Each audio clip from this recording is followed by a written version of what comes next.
Morning, everyone. It's Bina 007 here for the 63rd episode of our Agatha Christie linear reread. And today is a mini pod to discuss one of Agatha's last ever novels, Elephants Can Remember, originally published in November 1972. It came after Nemesis, published in 1971, and before Poston of Fate, published in 1973. It features Hercule Poirot and Ariadne Oliver, and it was the last novel to feature either character written kind of in a linear fashion, although, of course, we'll get Curtin, Poirot's last case, which was written somewhere around the 40s but was published last. The setup of the novel is as follows. Ariadne Oliver, our Agatha Christie-like author, goes to a literary luncheon and is collared by an odious woman called Mrs. Burton Cox, who tells her that Mrs. Burton Cox's son Desmond is engaged to one of Oliver's goddaughters, Celia Ravenscroft.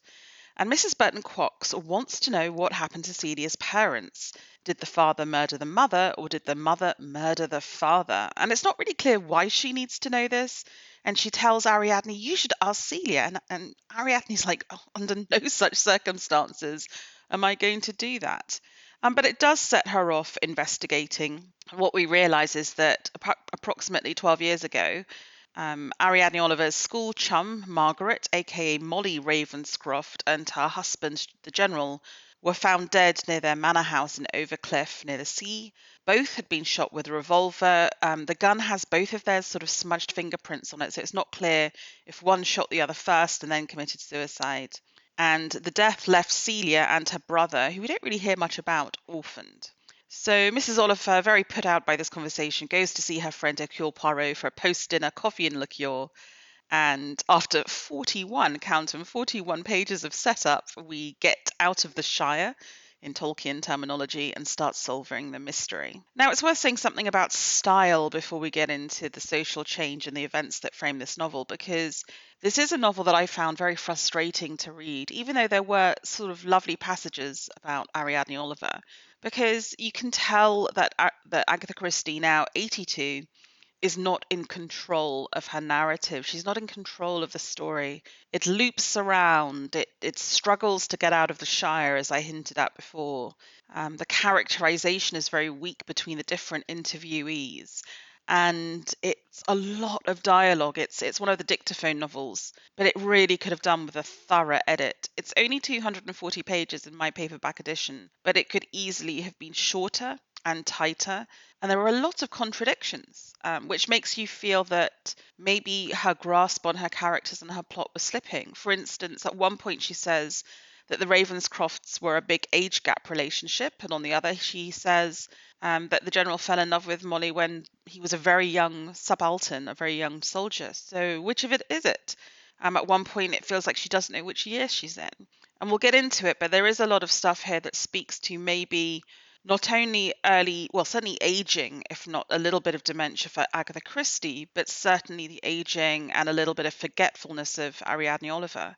And for that reason, it's a painful novel to read, because we have lived with this woman and her work since the 1920s, when she was a vital, intelligent, amazing, bright young woman, and she wrote about such characters. And here we see Ariadne really struggling with memory, and it sort of feels like Agatha is sort of explaining herself on what life is like as an early 80-year-old. And it's just very sad. It's very honest, it's very vulnerable, and it's just very heartbreaking to read. Okay, so there's lots of social change as we enter the 1970s. Ariadne Oliver goes to a chemist and looks for makeup. And we can be very familiar with the brand names: Estee Lauder, Max Factor, Helena Rubinstein.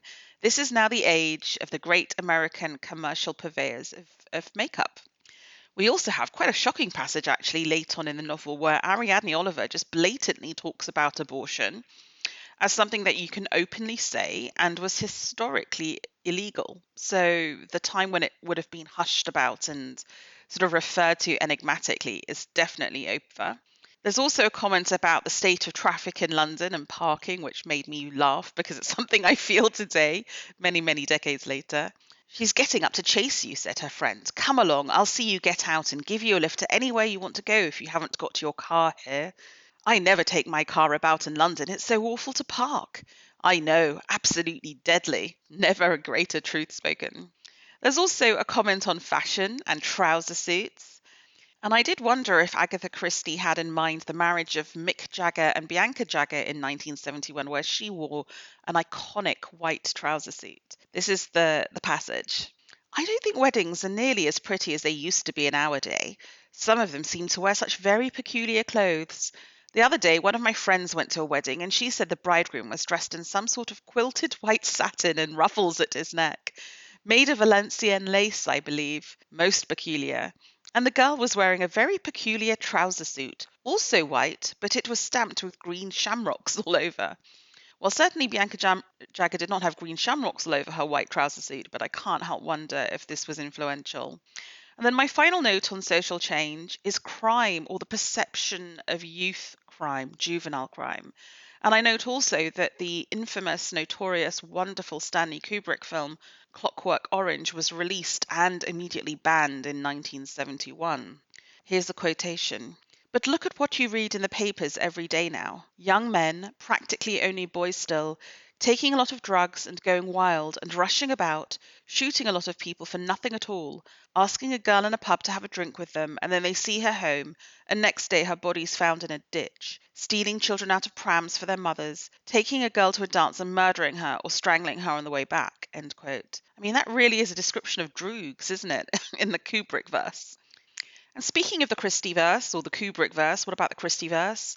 There are lots of mentions of the novels Halloween Party, Mrs. McGinty's Dead, and in particular Five Little Pigs, which was also a look back at a historic crime on the behest, in that case, of the daughter, and really going back to see between the husband and wife. In that case, the wife was accused and hanged for murdering the husband, or she was sentenced to death but died in prison for murdering the husband, what really happened.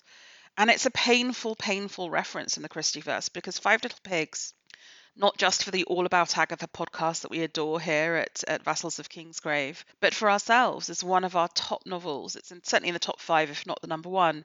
So comparing and contrasting the writing and the success of that novel with this is just a painful contrast that points out how far Agatha Christie has declined. Okay, so what are the events that would have been enveloping the reader and indeed Agatha Christie as she wrote this novel and as they received their Christie for Christmas? Well, in December 1971, the Khmer Rouge civil war in Cambodia was raging. There was an Indo-Pakistan war. The US dollar was devalued for the second time in history. And as I said, Clockwork Orange, directed by Stanley Kubrick, was released in New York City. 2 groups of French doctors involved in humanitarian aid merged to form Médecins Sans Frontières, still doing amazing work today. In January 1972, Queen Margaretha II of Denmark succeeds her father, King Frederick IX, on the throne of Denmark, the first queen regnant since 1412. And she's my favourite queen because she loves Tolkien, and she has done a whole set of illustrations for that novel. And she apparently speaks Elvish, and she was a great friend of our own Queen Elizabeth II. So God bless them both. On January the 30th, we had Bloody Sunday, the infamous day where the British Army killed 14 unarmed nationalist civil rights marchers in Derry, Northern Ireland. If you're watching the new Disney Plus series, Say Nothing, then that is an event that you'll be very familiar with. In May 1972, Richard Nixon and Leonid Brezhnev signed the SALT I Treaty in Moscow, as well as the Anti-Ballistic Missile Treaty and other agreements. I mean, this is, Richard Nixon in many ways a despicable president, but he did amazing things in foreign relations. He started diplomacy with the Chinese, with the Soviets, in a program called Détente, envisaged by his foreign affairs advisor, Henry Kissinger, and this really did help take down the pulse of the Cold War. But, of course, it ended in tears. In June 1972, the Watergate scandal breaks. 5 White House operatives are arrested for burgling the offices of the Democratic National Committee. And in the United Kingdom, the Chancellor of the Exchequer, Anthony Barber, announces a decision for the pound sterling to move to a floating exchange rate. It's temporary in intention, but becomes permanent. And you have a lot of exchange rate controls because they're trying to sort of dampen down the volatility of sterling. But this is the moment where we get a free floating currency in this country. In July 1972, we get the long-anticipated chess match between world champion Boris Spassky of the Soviet Union and United States champion Bobby Fischer in Reykjavik. And we also get the stunning film Superfly released with a soundtrack by Curtis Mayfield, which you must listen to. It's just iconic of its time. And the troubles in Northern Ireland continue. So after Bloody Sunday, we now get Bloody Friday. 22 bombs planted by the Provisional Irish Republican Army explode in Belfast. It's a retaliatory attack. 9 people are killed and 130 are seriously injured. And then in September of 1972, on September 5th to 6th, an event that I'm semi-obsessed with, and there's a movie coming out about it. I think it's already out in the United States, and it comes out in a couple of weeks in the UK. We get the Munich massacre at the Summer Olympics in Munich. 11 Israeli athletes are murdered after 8 members of the Arab terrorist group Black September invade the Olympic Village. 5 guerrillas and 1 policeman are also killed in a failed hostage rescue. A really awful moment in world history. And there are many, many amazing books and films made about this. In particular, Steven Spielberg made a film called Munich about the Mossad reaction to this, which is well worth checking out. And then on October the 1st, the first publication reporting the production of a recombinant DNA molecule by Paul Begg and colleagues marks the birth of modern molecular biology. Also, we get in October the Uruguayan Air Force Flight 571 transporting a rugby union team crashing above the Andes mountain range near the Argentinian and Chilean border. 16 of the survivors are found alive on December 20th, but they have had to resort to cannibalism to survive. There was a wonderful film that came out last year called Society of Snow, which I would highly recommend on this topic. And finally, in the month of publication, November 72, the tea house, Mellow Yellow, opens on the River Amstel in Amsterdam, pioneering the legal sale of cannabis in that country. Okay, now let's get into the painful subject of memory and dementia before we get into the topic of this book, because I think it's so important to recognize maybe what Agatha was going through herself and certainly what she remembers and depicts for Ariadne Oliver here. What year is it? Quote, well, I thought they always did at these here literary luncheons. That's what you're going to, isn't it? Famous writers of 1973, or whichever year it is we've got to now, end quote. She's got no memory of her godchildren. Quote, oh, said Mrs. Oliver, rather pleasurably surprised. She felt she could deal perhaps with a goddaughter. She had a good many goddaughters, and godsons for that matter. There were times, she had to admit, as the years were growing upon her, where she couldn't remember them all. She had done her duty in due course, one's duty being to send toys to your godchildren at Christmas in their early years, to visit them and their parents, etc. End quote. And then there's a lot about long-term memory lasting but short-term memory disappearing. And of course, the title of this book is Elephants Can Remember, which I also found rather tragic because elephants, in this case, very old people, do forget and are forgetful. But she's making the point that long-term memory, which is true, often lasts better than short-term memory. Quote, not that any picture rose before her eyes of Celia Ravenscroft, not that is since a very early time. The christening, she'd gone to Celia's christening and had found a very nice Queen Anne silver strainer as a christening present.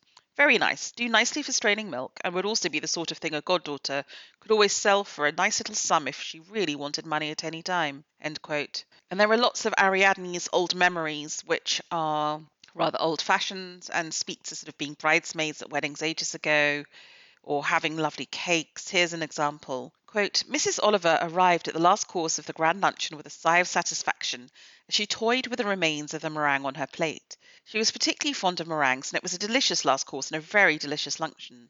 Nevertheless, when one reached middle age, one had to be careful with the meringues. One's teeth! They looked all right. They had the great advantage that they could not ache. They were white and quite agreeable looking, just like the real thing. But it was true enough that they were not real teeth. And then you get this sort of rambling kind of discourse on what you can and can't eat with dangers. And it's very funny, and it's in the voice of Ariadne Oliver. So if you love that character, you'll tolerate it, as I did, because it is funny. But at some point, you're like, get to the plot, get to the story. And here's the rambling memory, as well as the rambling text, when she's trying to figure out who is Mrs. Burton Cox. Mrs. Oliver's brain was working desperately. Celia was her goddaughter, that was quite true. Celia's mother, yes, of course. Celia's mother had been Molly Preston Gray, who had been a friend of hers, though not a particularly intimate one. And of course she'd married a man in the army. Yes, what was his name? Sir something Ravenscroft. Was he an ambassador? Extraordinary, one couldn't remember these things. She couldn't even remember whether she herself had been Molly's bridesmaid. She thought she had, rather a smart wedding at the Guards' Chapel or something like that. But one did forget so. And it goes on and on and on. And I think it's just tragic. It's just tragic. This is a book about memory. It's a book about past crimes, but more than anything, it's a book about Agatha struggling to reconcile herself with the fact that her own grasp on memory and facts is going. And it's funny because it's Ariadne, but it's also tragic because it's Agatha. And we love Agatha. We've been with her all this time. Okay, so let's get into the characters. And I've already spoken a lot about Ariadne Oliver and Ariadne and her memory, but she's also, as ever, a cipher for Agatha Christie. And this is a particular example. No, I shouldn't, said Mrs. Oliver. I know what I can do and I know what I can't. I can't make speeches. I get all worried and nervy, and I probably stammer or say the same thing twice. I should not only feel silly, I should probably look silly. Now, it's all right with words. You can write words down or speak them into a machine or dictate them. I can do things with words so long as I know it's not a speech I'm making, and I think that was probably very true to life for Agatha Christie, who was shy in public. And here's another one. Quote, she was not unduly modest. She thought the detective stories she wrote were quite good of their kind. Some were not so good, and some were much better than others. But there was no reason, so far as she could see, to make anyone think that she was a noble woman. She was a lucky woman who had established a happy knack of writing what quite a lot of people wanted to read. Wonderful luck that was, Mrs. Oliver thought to herself, end quote. I mean, what amazing humility for a woman at 82 who has been the best-selling novelist of her time for 6 decades. Then we get Mrs. Burton Cox, who is odious, nosy, presumptuous, avaricious, clinging to her son. A really disgusting character and probably one of the best depictions in the book of a new character. The rest aren't quite as successful, but she's certainly very memorable. And then we get our beloved Hercule Poirot, the Belgian detective. But of course, now even he is suffering from aging, doesn't rush around anymore. He sends out Mr. Goby, the private detective.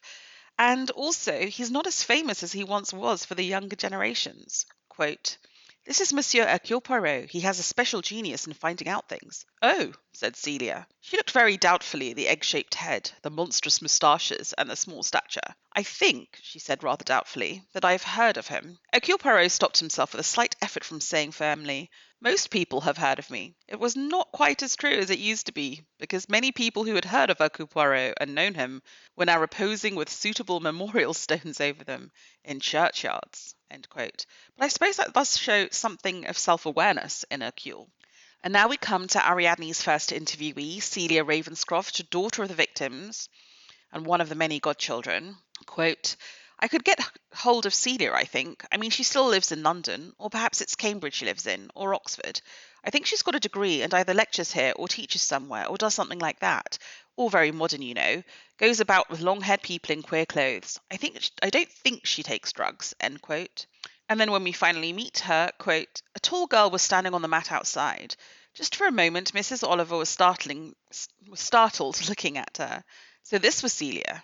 The impression of vitality and of life was really very strong. Mrs. Oliver had the feeling which one does not often get. Here, she thought, was someone who meant something. Aggressive, perhaps, could be difficult, could be almost dangerous, perhaps. One of those girls who had a mission in life, who was dedicated to violence, perhaps, who went in for causes. But interesting, definitely interesting, end quote. And I think it's a signal that Agatha is not in control of her narrative, that Celia does not come across as that way at all. We're meant to think she's an activist, she holds strong political opinions, she's very well educated, London, Oxbridge, but actually she's working as a secretary. She comes across as pretty milquetoast. I mean, she's not even the one who asks for the investigation. It's the mother and then the son who ask for it. You know, that's the description of a very exciting character who we never meet. And I just wonder if Agatha forgot she'd written that and then just wrote a pretty sort of generic young woman. But Celia is not the bright young woman of 1972, which is a great disappointment. Poirot's first interviewee is Chief Superintendent Garraway, the investing officer who's now retired and gives him the facts of the case. Then Ariadne's next interviewee, her first elephant or old person, is the Honourable Julia Carstairs, who was a social acquaintance of the Ravenscroft, and she's currently in a nursing home in Hampton Court. And she gives her a bit more information about the marriage. Very cut and paste, these characters. There's not much to distinguish them one from the other. Her second elephant is Mrs. Matcham, a former nursemaid to the Ravenscroft family, who has moved out of a nursing home. She didn't much like it, and she's now living independently. So as you can see, obviously Agatha Christie is really considering what it is to live in a nursing home, as many of her friends are probably living in them. She gives more information. Ariadne's third elephant is Mrs. Buckle, a former cleaner to the Ravenscrofts, does likewise. Poirot's second interviewee is Desmond Burton Cox, Celia's fiance, or actually boyfriend, he hasn't proposed yet, who reveals that he doesn't like his mum because he is adopted. And we know that Agatha Christie has pretty regressive, weird views about adoptive mothers and that they're not real mothers and there can be no real love there. So that's all rather problematic. Poirot's third interviewee is Dr. Willoughby, who is a psychiatrist. I'm not going to tell you what he specialises in because it would be a bit of a spoiler. Poirot's fourth interviewee is Madame Rosenthal, who is a hairstylist and former wig maker. And his fifth interviewee is Mr. Goby, his private investigator.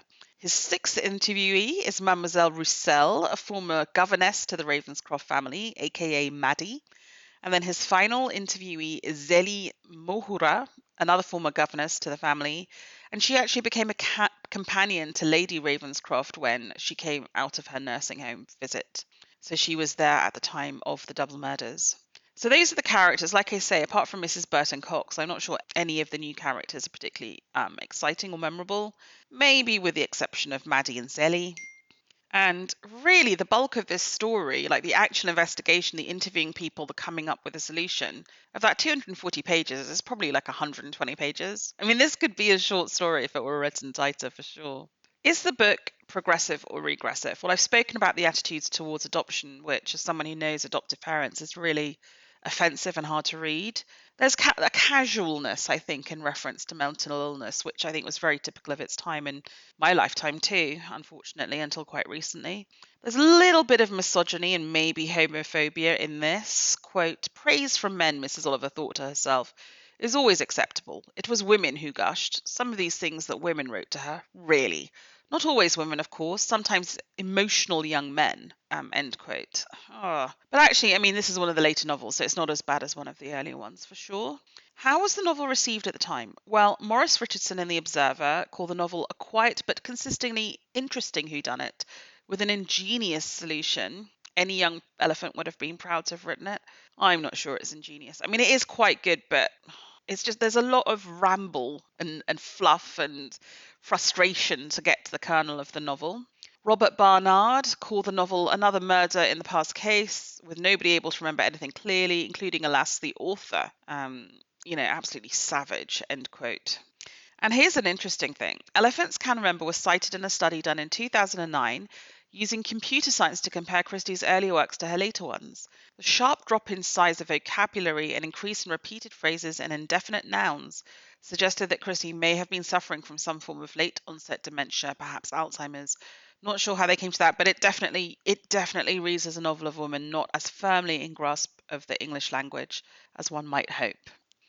Okay, so there's one adaptation of this book which comes very late in the ITV David Suchet Agatha Christie's Poirot series, when they realised they wanted to do them all. It stars Zoe Wanamaker back as Ariadne Oliver, really wonderful, and Greta Scacchi as Mrs. Burton Cox, which is kind of weird because she also plays Tuppence in the later Tommy and Tuppence adaptations. It also stars a very young Vanessa Kirby, who went on to play the young Princess Margaret in The Crown as Celia. We get Ian Glenn, who Game of Thrones lovers will know very well, as Dr. Willoughby.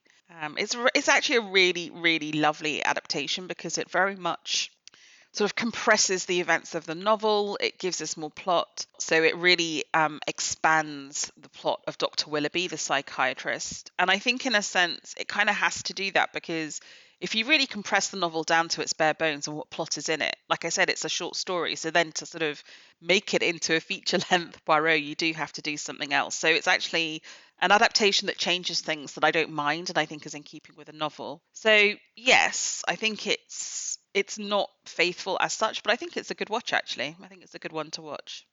So I'm going to leave it there because we have reached the end of the spoiler-free part of this episode.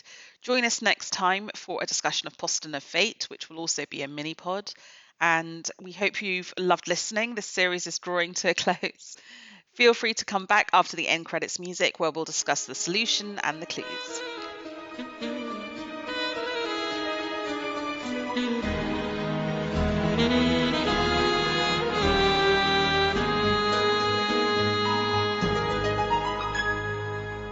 Okay, welcome back everybody. We're now going to get into the clues and the solution to Elephants Can Remember. So please don't listen if you don't want to be spoiled. So here are the clues. Number one, Lady Ravenscroft wears wigs and a good deal of makeup, but she has 4 wigs. Why would you have 4? Surely you just have one and a spare. Lady Ravenscroft had mentioned something about starting a new life, like St. Teresa of Avila. Number three, Lady Ravenscroft had a twin sister who maybe threw a baby out of a pram out of jealousy when she was a girl, and may or may not have killed her children and was potentially placed in an asylum for treatment. Number four, Lady Ravenscroft went into hospital for nerves just before she died and came out looking much younger. Number five, Lady Ravenscroft may have had cancer. Number six, Lady Ravenscroft's dog bit her shortly before she died. Number seven, Lady Ravenscroft's sister was actually a twin whose daughter was killed by her son, but it's doubted whether that was the case, and maybe Lady Ravenscroft's twin sister Dolly did this. Number eight, Lady Ravenscroft's sister also died shortly before Lady Ravenscroft's death. She died by falling off the cliffs at the house, the same house over cliff, a few weeks before Lady Ravenscroft. And finally, the housekeeper staying in the house at the time had very bad eyesight. So those are all the clues. This is the solution. Poirot reveals that the woman who died with Alistair was not his wife, but her twin, Dorothea, aka Dolly. A month before the deaths, she had fatally injured Molly, and Molly made her husband promise to protect her sister from arrest, which is all very Game of Thrones, isn't it? Promise me, Ned. Alistair and Zelly, so the old governess Zelly, who is now living back with them, conceal the truth of Molly's death by planting her body at the foot of the cliff and fabricating the story that it was the twin sister Dolly who had died. And then they have Dolly take the place of the wife. She fooled the Ravenscrofts' rather blind housekeeper, but the family dog could tell the difference and bit her. She knew it wasn't her owner. And then a month later, Alistair murdered Dolly to prevent her from injuring anyone else, making certain that she held the revolver before she was killed. And then he himself committed suicide. So basically, Dolly is a sort of mentally ill, murderous woman who's killed children. She's killed her own twin sister. Actually, the motivation for that's interesting. So apparently, the general had initially fallen in love with Dolly, maybe had realized that she was mentally unstable, and then transferred his affections to Molly. So Dolly kills her own twin kind of in a savage fit of jealous rage by pushing her over the cliff. And then, this isn't the solution to the murder, but why is Mrs. Burton Cox so interested in the family? Well, it turns out that Desmond is actually the son of a woman who had an affair with Mrs. Burton Cox's husband and went on to become a very famous and very rich actress and has bequeathed a fortune to Desmond that the mother is controlling effectively. And the mother wants a very pliant wife for Desmond so she can keep in the money. And Desmond actually, I think, doesn't at this point know that his mother was the famous actress. So there's no money motive in the actual murder, but there is a money motive in why Mrs. Burton Cox is interested in who did it. So that's the solution. I do think the solution's quite good. Although it does bring up problematic stuff about what can you ever be kind of reformed or cured or helped with mental illness. Maybe at this time you couldn't, because I guess there might not have been the pharmaceutical kind of remedies to being whatever it was that Dolly Ravenscroft was. Lots of judgy stuff about twins, though, and certainly about adoption in this book. I think it's quite a neat solution. Like I said, it's just packed up in so much fuzz and confusion and frustration. But that's what we get with these later novels, and I'm afraid it's what we're going to get with Poston of Fate in the next episode. Nonetheless, I hope you join me there. In the meantime, please feel free to leave a comment on the YouTube post or come on to the Vassals of Kingsgrave Discord server. You can find a link to that on our social media and on our YouTube page. Thank you so much for listening.